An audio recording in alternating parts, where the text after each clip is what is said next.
This is Ramandeep. Welcome to the study point. बेटा इस video में हम चैप्टर नंबर 1 हिस्ट्री का द फ्रेंच रेवोल्यूशन करेंगे।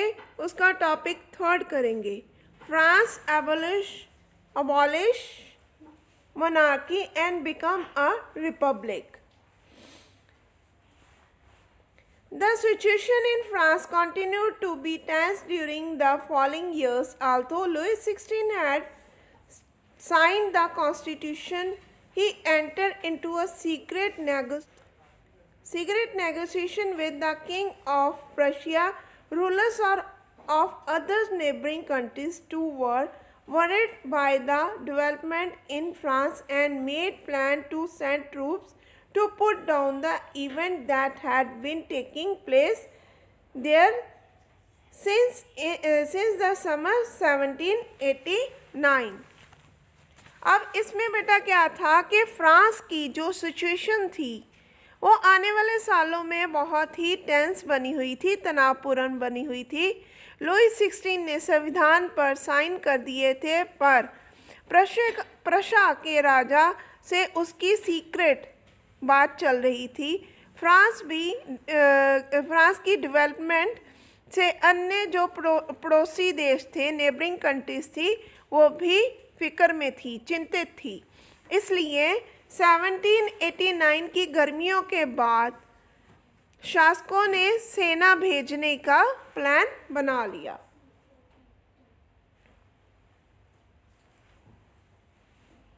Before this could happen, the National Assembly voted in April 1792 to declare war against Prussia and Austria. Thousands of volunteers thrown from the provinces to join the army. They saw this as a war of the people against king and aristocracies all over Europe. Among the patriotic songs they sang was the Marseillaise, composed by the poet Roger de l'Isle. It was sung by the first time by the volunteers from the Marseillaise as they marched into the Paris, and so got its name.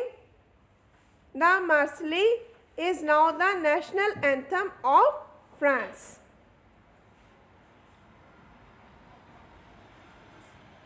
अब बेटा इसमें क्या था कि जो 1789 की गर्मियों के बाद जो शासक थे उन्होंने क्या किया था, सेना भेजने का प्लान बना लिया था। अप्रैल 1792 को नेशनल असेंबली ने प्रशा और ऑस्ट्रेलिया के विरुद्ध वॉर अनाउंसमेंट की घोषणा को डिक्लेयर कर दिया था। प्रांतों में हजारों स्वयंसेवी सेना में भर्ती होने के लिए जमा होने लगे। उन्होंने इस युद्ध को यूरोपीय राजाओं तथा एरिस्टोक्रेसीज के विरुद्ध जनताओं का जंग के रूप में लिया। उनके मुंह पे देशभक्ति के जो तराने थे उसमें कवि राजेट दी लाइल ने लिखी मर्सले किताब लिखी थी, मर्सले भी था। यह सॉन्ग पहली बार मर्सले के वॉलंटियर्स ने पेरिस की ओर मार्च करते हुए गाया था, इसलिए इस गाने का नाम मर्सले हो गया। इस गाने का नाम मर्सले हो गया और ये एक नेशनल एंथम बन गया। नेशनल एंथम मतलब जो राष्ट्रगान, फ्रांस का राष्ट्रगान बन गया। The Revolutionary Wars brought losses and economic difficulties to the people. While the men were away fighting at the front, women were left to cope with the task of earning a living and looking after their families. Large sections of the population were convinced that the revolution had to be carried further as the Constitution of 1791 gave political rights only to the richer section of the society. अब क्या था बच्चे, इसमें एक वार से लोगों को भारी जो हानि और आर्थिक कठिनाइयां झेलनी पड़ी। जो आदमी थे उनके मोर्चे पर चले जाने के बाद घर परिवार और रोजी रोटी की जिम्मेवारी औरतों के कंधों पर आ पड़ी। देश की आबादी के एक बड़े हिस्से को लेकर ऐसा लगता था कि क्रांति के सिलसिले को आगे बढ़ाने की ज़रूरत है, क्योंकि 1791 के संविधान से सिर्फ अमीरों को ही राजनीतिक राइट मिले हुए थे। Political clubs become an important rally point for the people who wish to discuss government policies and plan their own form of action. अब क्या था, जो अमीरों की राजनीतिक अधिकार मिले हुए थे, लोग राजनीतिक क्लबों के अड्डे जमा कर सरकारी नीतियों और अपने कार्य योजनाओं पर बहस किया करते थे।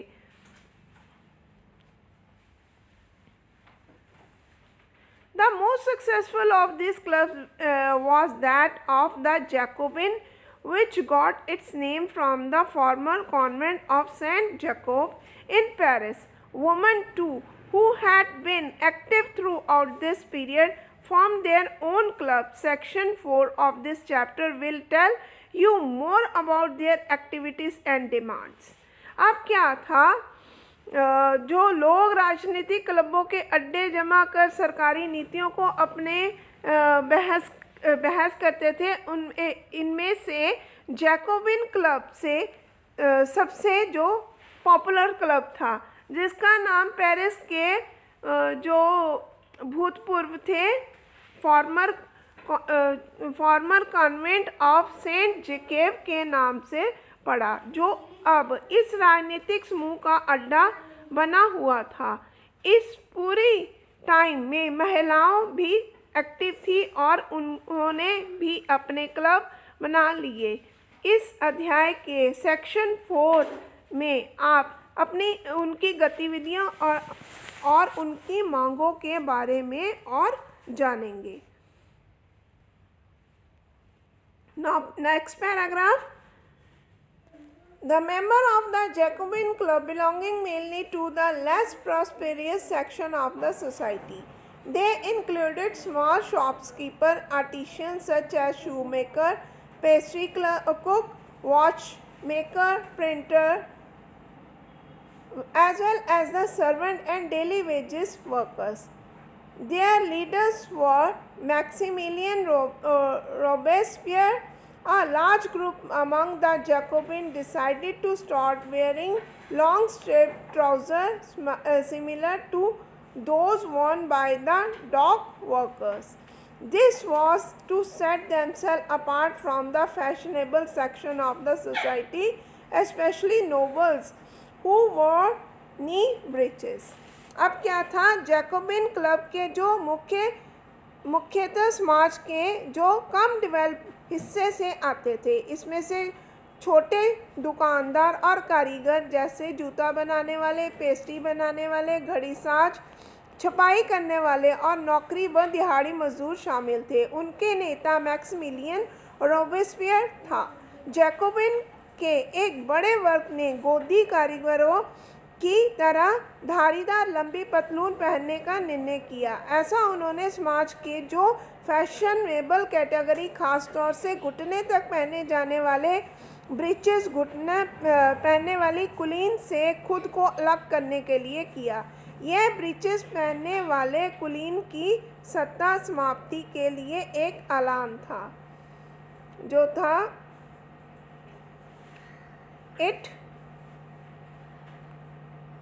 It was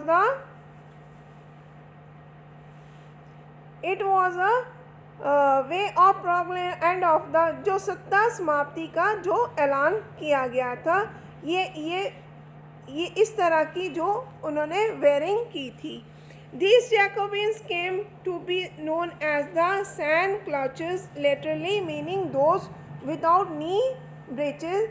Sans-culottes men wore in addition the red cap that symbolized liberty. Women, however, were not allowed to do so. अब अब क्या था बेटा इसमें,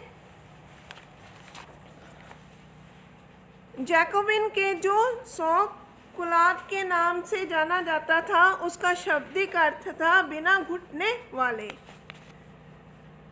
जो पुरुष थे लाल रंग की टोपी भी पहनते थे, जो स्वतंत्रता का प्रतीक थी, लेकिन जो महिलाओं को ऐसा करने की अनुमति नहीं थी।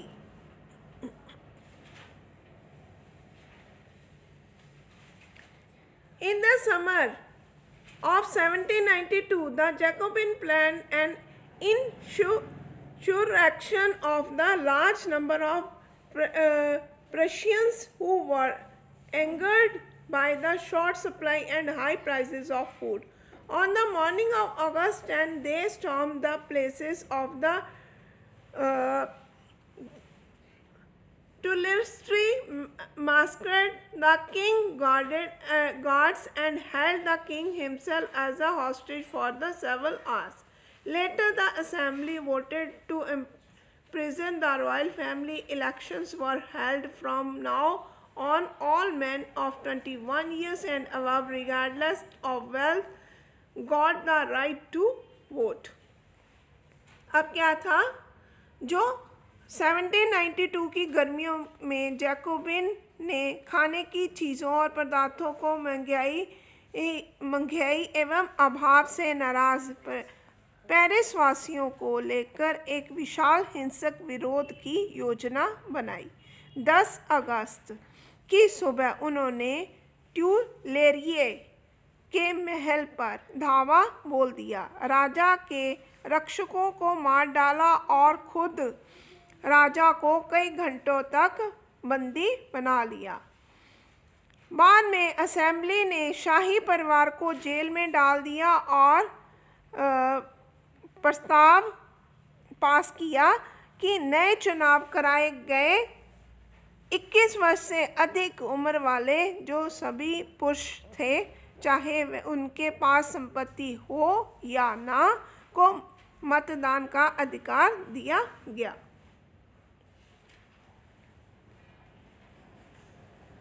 The newly elected assembly was called the convention.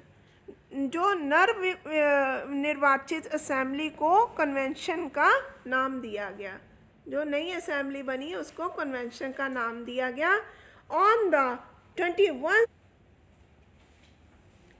1792, it abolished the monarchy and declared France a republic. As you know, a republic form of government where the people elect the government, including the head of the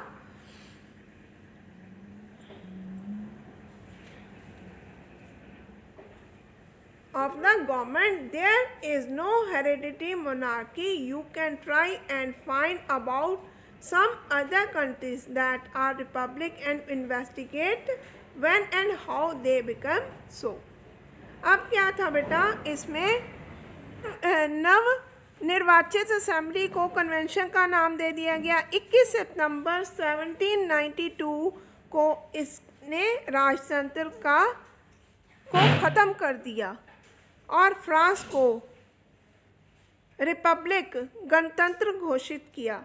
जैसे कि आप जानते हैं कि गणतंत्र सरकार का वह रूप है जहां सरकार एवं उसके लीडर का चुनाव जनता करती है। यह जो है मोनार्की राजशाही नहीं है। आप कुछ अन्य गणतांत्रिक देशों के बारे में जानकारी प्राप्त करने की कोशिश करें और देखें कि वे कब और कैसे गणतंत्र बने।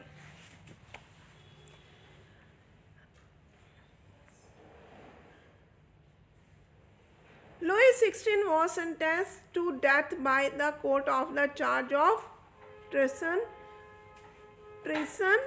on 21 January 1793.